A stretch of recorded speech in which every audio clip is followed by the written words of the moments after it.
Donc j'ai choisi un verset qui est très pertinent pour nous dans notre vie de tous les jours.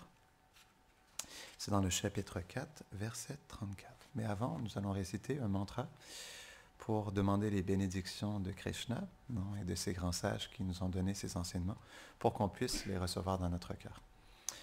Donc ça va comme si, vous pouvez répéter après moi. Om Namo Bhagavate Vasudevaya. Om Namo Bhagavate Vasudevaya. Om Namo Bhagavate Vasudevaya. Om Namo Bhagavate Vasudevaya. Om Namo Bhagavate Vasudevaya. Om Namo Bhagavate Vasudevaya. Om Namo Bhagavate Vasudevaya. Donc, chapitre 4, qui s'intitule Vijnana Yoga. Donc, il y a 18 chapitres et chaque chapitre est une différente forme de yoga. Vijnana Yoga veut dire le yoga de la connaissance réalisée. Vijnana.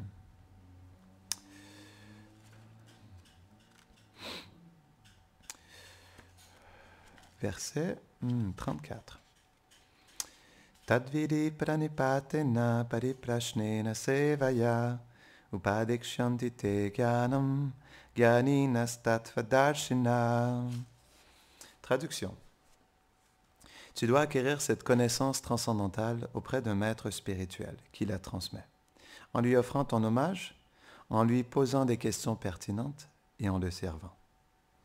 Les grandes âmes qui sont expertes dans la signification des Écritures révélées et qui ont réalisé la réalité absolue t'éclaireront en te la révélant. Commentaire. La science sur Dieu est extrêmement confidentielle, transcendantale et difficile à comprendre. C'est la raison pour laquelle nous devons approcher un maître spirituel authentique afin de la recevoir et de la comprendre. Pour être authentique, celui-ci doit appartenir à une filiation spirituelle remontant à Krishna lui-même et avoir réalisé le Seigneur.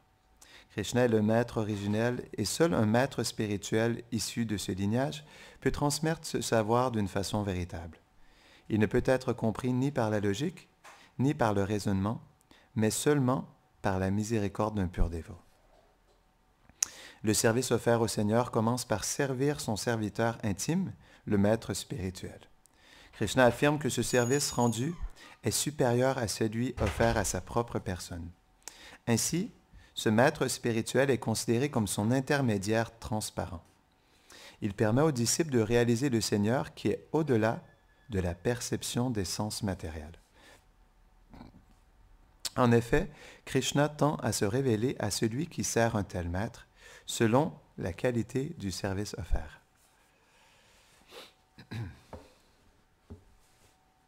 Om Jnanatimirandasya Jnananjana Sharakaya Chakshurun Miritam Jena Tasmai Shri Gurave Namaha Shri Chaitanya Mano Bhishtam Stapitam Jena Bhutale Swayam Rupa Kadamayam Dadati Svapadantikam He Krishna Karuna Sindho Dinabandho Jagatpate Gopesha Gopika Kandha Radha Kandha Namostute Tapta Kanchana Gaurangi Radhe Vrindavaneshwari Prishabhanusute Devi Pranamami Hare Priye Vanshakalpatarubhyashta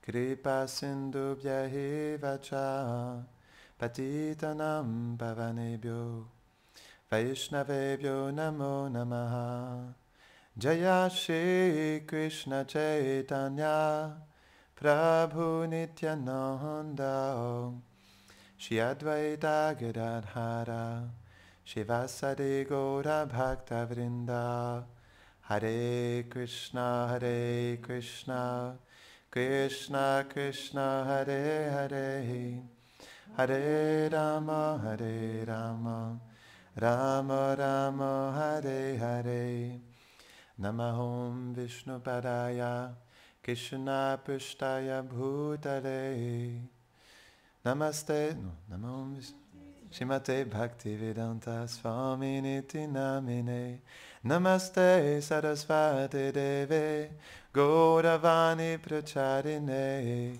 Nirveshe Shashanavadi Pashtatade Shatadine. Donc, c'est un très beau verset. Ça nous explique la mentalité à acquérir lorsqu'on veut approcher la connaissance transcendantale et un maître spirituel. Mais qu'est-ce que la connaissance? On doit définir la connaissance en premier. Si on va dans toutes les bibliothèques de ce monde, si on achète n'importe quel livre dans les librairies, il y a cette connaissance qu'on retrouve sur les étagères, elle est acquérie à travers deux sortes de connaissances. Pratyaksha et... quel est l'autre nom en sanskrit? Donc, elle est acquérie à travers les sens, elle est acquise, merci. Elle est acquise à travers les sens et aussi à travers l'hypothèse de ce qu'on perçoit en fait dans ce monde. Toute la connaissance de ce monde, elle est acquise à travers ces deux choses, en réalité.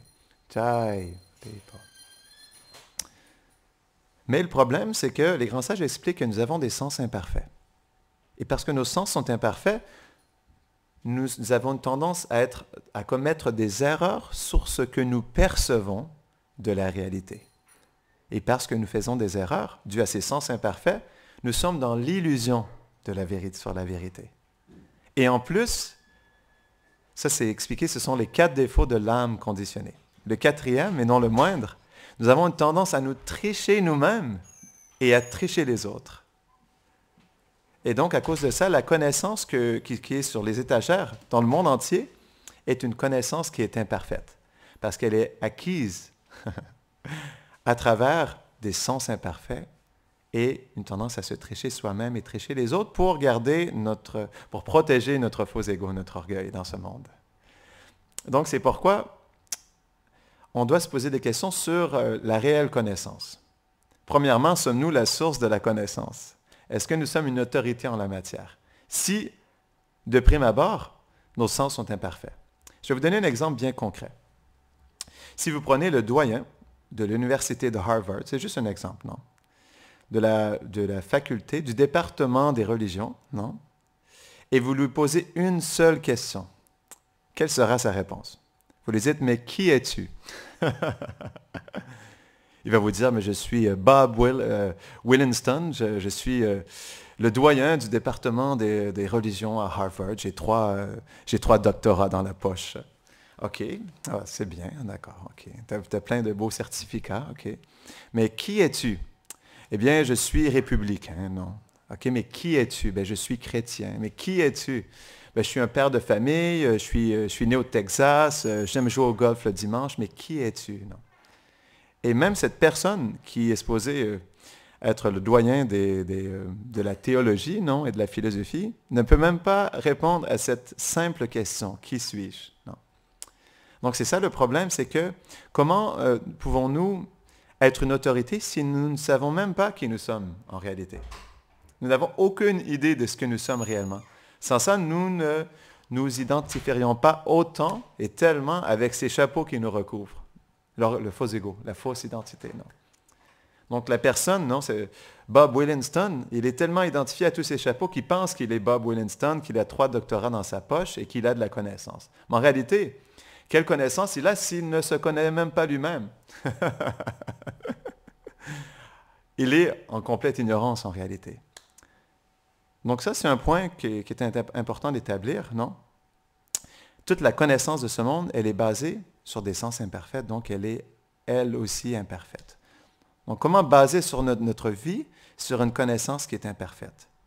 Sur une autorité qui est imparfaite. En plus, c'est expliqué, ça c'est balèze. Nous avons tellement des sens imparfaits, mais c'est expliqué dans l'ère dans lequel nous vivons en ce moment. Notre seule autorité est notre mental. Ça, c'est notre seule et unique autorité. Nous sommes experts en la matière. Je connais tout. Je connais le but de la vie. Je connais la nature de ce monde. Je sais qui je suis. Je sais ce que je dois faire dans la vie. Je sais ce qui est important, non? Je connais, j'ai les vraies valeurs, non? Je peux mener ma vie à bien. Mais ça, c'est complètement ridicule. C'est pourquoi tous les êtres dans ce monde, en fait, Prabhupada, il donne une très bonne définition de la nature de ce monde. En anglais, nonsensical stage performance. Non? En français, une pièce de théâtre qui ne fait absolument aucun sens. Non? En fait, même, certains grands sages expliquent que nous sommes comme dans une asile. Non? Qu'est-ce qui se passe dans un asile? C'est plein de personnes qui pensent être ce qu'ils ne sont pas en réalité. Non? C'est ça, être fou. Bon, c'est pourquoi dans ce monde, nous sommes tous fous en réalité. Parce que nous sommes tous en train de jouer un rôle, quelque chose qui nous recouvre et qui n'est pas réellement nous. On met tellement d'énergie, tellement d'efforts, tellement de cœur à bâtir quelque chose qui est complètement faux et illusoire. C'est balèze, la puissance de l'illusion matérielle. Nous sommes prêts à investir une vie entière pour bâtir quelque chose qui est absolument, mais complètement faux et illusoire et temporaire. Nous faisons ça depuis des millions d'existences dans ce monde. Mais nous n'avons toujours pas notre leçon. Ça, c'est balèze, non? C'est l'illusion matérielle. Elle nous recouvre tellement. Nous avons fait cette même chose depuis des milliards d'existences, même certains disent. Des trilliards d'existences. Nous répétons cette même pièce de théâtre qui ne fait absolument aucun sens. Et nous continuons à croire que ça fait du sens. C'est pas moi qui invente ça, c'est Krishna lui-même, la personne suprême. Donc cette connaissance, on appelle ça aparusheya. Ce que ça veut dire en français, c'est qu'elle est complètement pure. Elle ne peut pas être contaminée. Elle est au-delà de nos sens. Elle est au-delà de l'illusion, en fait. C'est ça la connaissance transcendantale. Elle vient d'une personne transcendantale partagée par des âmes réalisées qui vivent dans la transcendance et qui nous expliquent qu'est-ce qui se passe réellement dans ce monde, pas ce qu'on entend dans les nouvelles, pas ce que quelqu'un avec 3 doctorats a écrit dans un livre. Parce qu'il faut comprendre que tout ce qui vient de notre mental et de notre intelligence, si ce n'est pas connecté à la transcendance, ce qui veut dire gourou, sadhu et shastra, le maître spirituel, l'âme réalisée, les personnes saintes et les textes sacrés qui nous décrivent la connaissance telle qu'elle est, alors cette connaissance ou cette application dans notre environnement, il est imparfait.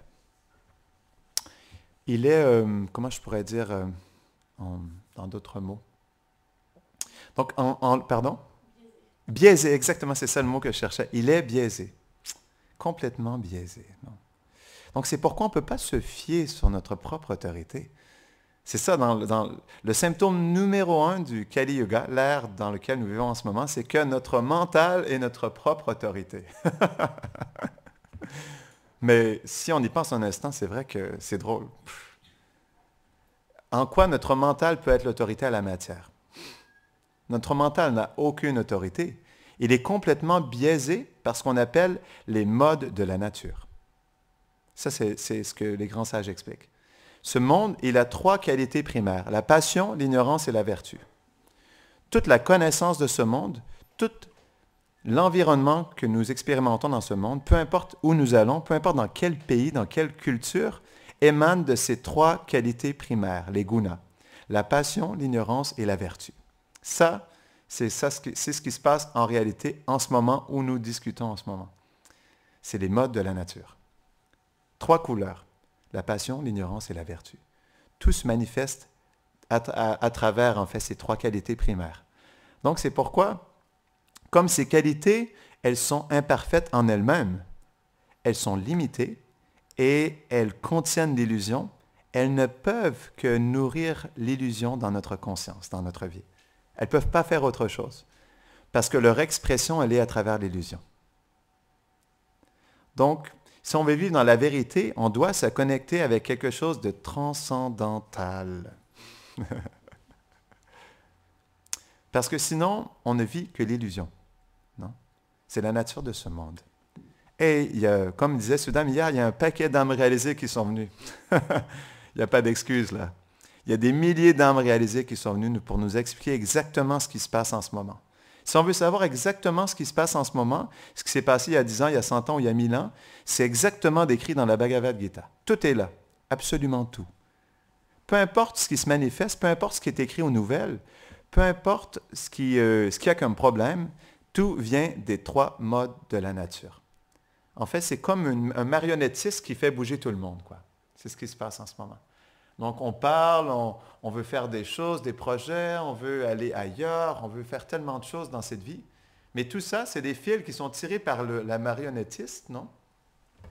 Qui est justement l'énergie matérielle, qui manifeste ces 3 modes de la nature comme des ficelles. Nous sommes tirés par des ficelles, complètement contrôlés par cette énergie. Est-ce que nous sommes libres en réalité? Est-ce que nous sommes réellement libres?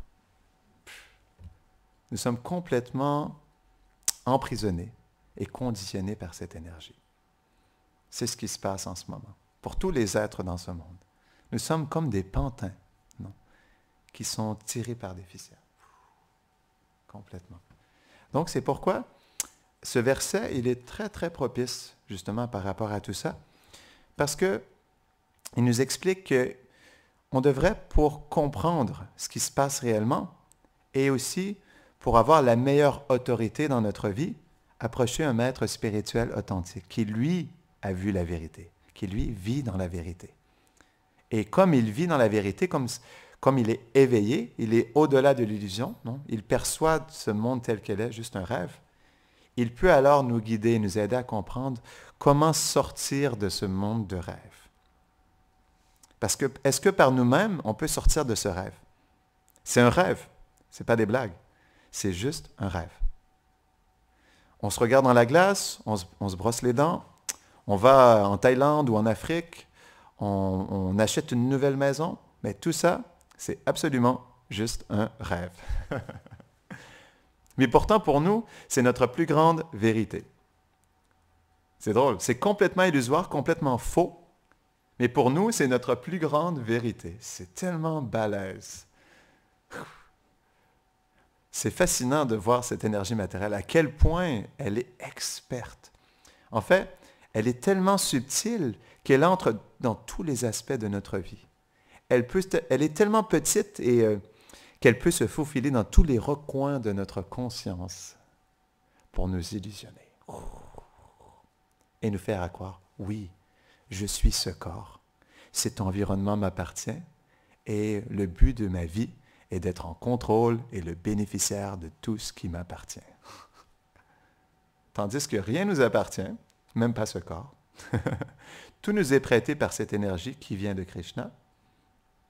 Et pourtant, on essaie tellement de se l'approprier. Donc, c'est pourquoi Krishna explique dans ce verset la mentalité à avoir lorsqu'on approche une telle personne, dans l'humilité. L'humilité est la qualité essentielle pour recevoir la connaissance. Parce que on doit accepter que nous sommes des âmes conditionnées, que nous sommes dans l'illusion et que, comme nous avons un corps qui a 4 défauts, qui culminent dans le fait de se tricher soi-même et tricher les autres, on n'a pas le choix en réalité, si on veut vivre dans la vérité, de se connecter à une personne qui, elle, vit dans la vérité. Parce que sans ça, on ne peut que faire des erreurs. C'est impossible, parce que notre corps, il est fait pour vivre dans l'erreur, dans l'illusion. Il n'y a pas d'autre moyen. Ce corps matériel n'est pas notre meilleur ami. Krishna dit ça dans la Bhagavad Gita, dans le 6e chapitre. Il dit, ce mental qui te recouvre, il peut soit te dégrader complètement ou t'élever à ta plus haute vérité. Ce même mental. Il peut être ton pire ennemi ou ton meilleur ami. Parce que le mental, c'est pas nous. C'est l'énergie matérielle qui nous recouvre et qui nous pousse à croire qu'on est ce corps, qu'on est en contrôle et qu'on est fait pour être le bénéficiaire ultime, jouir de ce monde. C'est ça la puissance de ce corps matériel. En réalité, on vit avec quelque chose, on est recouvert par l'illusion. Plusieurs couches nous recouvrent. Le corps grossier, hein? on le voit bien. On le voit vieillir, oh boy. Et le corps subtil, le mental, l'intelligence et le faux ego. Tellement de couches qui nous recouvrent. Toute notre expérience de ce monde, elle est filtrée à travers le corps grossier et le corps subtil. Beaucoup de couches. C'est comme des lunettes. Hein? On perçoit tout à travers ces lunettes. Non? Tout est coloré à travers ce corps subtil et le corps grossier. Donc, c'est pourquoi, si on a un tantinet soit peu d'intégrité, de dignité, de respect pour notre âme, alors on doit se poser les vraies questions dans la vie. Est-ce qu'on est fait pour vivre dans l'illusion? Est-ce que l'illusion nous donne une réelle satisfaction? Est-ce qu'elle nous rend heureux? Est-ce qu'on va être accompli dans cette vie à vivre dans l'illusion? Quelle sera notre prochaine destination si nous continuons à vivre toute cette vie entière dans l'illusion? Est-ce qu'on aura une meilleure destination dans notre prochaine vie? On ne sait pas, hein? Parce qu'on peut naître dans un temps de guerre, on peut naître dans une famille pauvre, on peut naître dans toutes sortes de circonstances. Peut-être qu'on a une meilleure circonstance dans cette vie, mais quelle sera notre prochaine circonstance dans notre prochaine vie? On ne sait pas du tout. Donc, est-ce que ça vaut la peine de se dire, OK, je ne sais pas, je ne suis pas trop au courant, je ne sais pas comment ça se passe exactement, mais au pif, je vais me dire que non, je vais continuer comme mon mental me dicte, qui est une telle autorité en la matière, non? Et je vais juste continuer à vivre comme ça, comme si rien n'était. Ça, c'est la puissance de l'illusion. Donc, c'est pourquoi, justement, l'âme réalisée, comme elle vit dans la vérité, elle peut voir nos couches qui nous recouvrent. Elle peut nous dire, non, en fait, tu es dans l'erreur en ce moment. Et tu dois ajuster ta conscience, changer ta mentalité, transformer ton cœur pour être en mesure de vivre dans la vérité. Tu ne peux pas continuer comme ça parce que la manière dont tu vis les choses et dont tu les ressens et dont tu appliques ta conscience dans ce monde, elle est biaisée. Et donc, le maître spirituel, c'est comme un chirurgien qui va dans notre cœur. C'est une chirurgie à cœur ouvert. Non. Et qui va faire un travail vraiment précis pour nous aider à bien placer notre conscience. C'est pourquoi l'humilité, sans humilité, impossible de faire de l'avancement spirituel. Absolument impossible. Parce que l'humilité, elle entraîne le fait d'accepter que nous sommes dans le faux, dans l'illusion, et que nous nous sommes trompés depuis tellement d'existences. L'humilité, elle nous aide à développer un profond regret d'avoir vécu si longtemps, d'avoir fait violence à notre âme. Parce que c'est bien beau faire vivre tout ça, bien sûr, vie après vie, on se divertit dans ce monde à vivre un monde de rêve, vie après vie.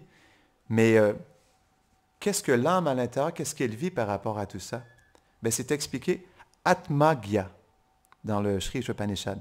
Violence envers l'âme. Ça, c'est la pire violence qu'on peut jamais commettre envers une entité vivante. C'est de se pousser soi-même ou de pousser les autres à vivre dans l'illusion. Ça, c'est la plus grande violence. Ça, c'est assuré. Parce que nous ne sommes pas ce corps. Mais si on pousse un être à continuer vie après vie, à s'incarner à nouveau et à vivre toujours dans ce monde de rêve, alors là, oui, bien sûr, ça, c'est une vraie violence. Donc, c'est pourquoi Krishna nous dit, approche le maître spirituel, mais avec humilité, en comprenant que tu n'es rien, que tu ne connais rien, et que tu n'es pas maître de ta vie, et que si tu continues à suivre ton mental, tu resteras dans l'erreur et dans l'illusion. Donc, c'est pourquoi, vraiment, l'humilité, elle est absolument essentielle, parce que c'est elle qui nous aide à nous déposséder, en fait. Lâcher prise sur les fausses perceptions, les fausses perspectives dans notre cœur, à penser que nous sommes en contrôle, que tout est fait pour nous, et que cette vie, elle est faite pour juste se satisfaire le plus possible. Non, c'est ce que les gens disent en général. Mon but, comme j'ai juste une vie à vivre, alors je devrais la vivre au maximum. Pourtant, on a dit ça depuis des millions d'existences. Hein? Donc, à chaque vie, on se dit ça. J'ai juste une vie à vivre, donc il faut vraiment... Olé, olé! Iha, iha! Au galop! Mais, parce qu'on s'est dit ça, justement, ouf, on est retourné dans un autre corps matériel. Et ping-pong, ping-pong, ping-pong, ping-pong. C'est comme un jet lag, non? Quand on prend l'avion, on est en complet jet lag, comment on dit? Décalage horaire, non? Donc, on doit complètement se réajuster. C'est ça la mort. En fait, on se réajuste, c'est comme vie après vie. Wow! Je viens de faire 18 heures d'avion, là, il était 6 heures hier soir, puis là, il est 21 heures. Pouf, je suis complètement perdu, là. Mais c'est ça, en fait, le décalage horaire d'une vie après l'autre, quoi. Donc, c'est pourquoi ça fait tellement du bien. C'est vrai que ça brasse à la racine quand même. ça nous donne un bon coup, ça c'est sûr. Mais en même temps, ça fait du bien de comprendre ce qui se passe finalement. Pourquoi je souffre autant? Pourquoi je suis tellement insatisfait? Pourquoi je suis tellement incomplet dans ma vie? Pourquoi je n'arrive pas à être heureux? Malgré tout ce que j'essaie d'acquérir, malgré tout ce que j'ai fait depuis ma naissance, qu'est-ce qui fait que je ne suis jamais satisfait? Je ne suis jamais heureux. Je suis toujours en train de souffrir. Il y a toujours des problèmes. Ben ça, c'est parce que justement, on n'a pas compris ce que ces âmes nous ont partagé depuis des millénaires, en fait. Ils sont là depuis tellement longtemps. Mais on n'a jamais pris notre leçon. Encore une fois, c'est la puissance de l'illusion. Donc, c'est pourquoi, je vais terminer là-dessus, Krishna nous dit, approche avec humilité et dans une attitude de service. Parce que l'âme, elle est faite pour servir. C'est la nature de l'âme. Donc, le service, il nous aide justement à développer l'humilité pour se disposer humblement à faire quelque chose de petit, non? Parce que le service simple et humble nous dispose dans cette humilité, dans cette simplicité qui nous permet juste d'être un petit serviteur en réalité. Donc, c'est pourquoi le service, comme par exemple faire du ménage, non? Il est essentiel pour nous aider à développer cette humilité et enquérir avec une bonne attitude auprès d'une âme réalisée, un maître spirituel. Donc, on va terminer ici. Grantaraj, Srimad Bhagavad Gita ki